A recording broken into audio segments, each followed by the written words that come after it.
বাস শ্রমিকদের উপরে সিএনজি চালকদের হামলার জেরে রাজশাহী থেকে দেশের সকল রুটের বাস চলাচল বন্ধ রেখেছে বাস চালকরা। আমরা এই বিষয়ে বিস্তারিত জানবো আমাদের সহকর্মী তারেক মাহমুদের কাছ থেকে। তারেক, এই সমস্যা সমাধানে কর্তৃপক্ষ কোনো ধরনের পদক্ষেপ নিয়েছে কিনা আমাদেরকে জানাবেন, এখনকার চিত্রও জানতে চাই।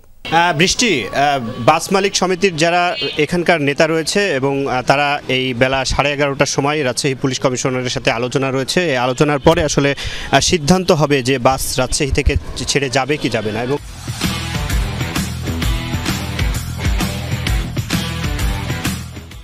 আমি এখন রয়েছি ঢাকা বাস স্ট্যান্ডে। আপনি নিশ্চয়ই আমার সামনে দেখতে পাচ্ছেন অনেক যাত্রী, তারা আসলে দেশের বিভিন্ন প্রান্তে যাবেন। সকাল থেকেই কিন্তু যে ভোগান্তি সেটি দেখছি, দূর দূরান্ত থেকে মানুষজন এসেছেন এবং বাস চলাচল বন্ধ হওয়ায় ব্যাপক যে ভোগান্তি সেটি সৃষ্টি হয়েছে।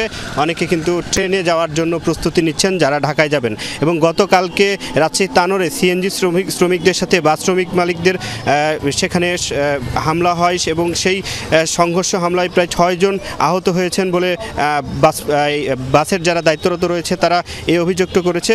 এবং এরপর থেকেই এই দুপুরের পর থেকে রাজশাহীর সাথে সারা দেশের সাথে বাস চলাচল বন্ধ হয়ে যায়।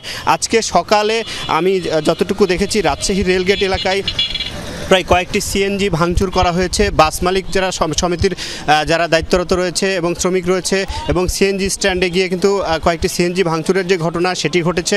এবং এরপর থেকেই কিন্তু পুলিশ কমিশনারের সাথে 11:30টার সময় বাস মালিক শ্রমিকদের আলোচনা রয়েছে। সে আলোচনার পরে আসলে রাজশাহী থেকে সকল রুটের বাস ছেড়ে যাবে কিনা সে বিষয়ে সিদ্ধান্ত নেওয়া হবে। ধন্যবাদ, বিস্তারিত জানাচ্ছিলেন আপনি।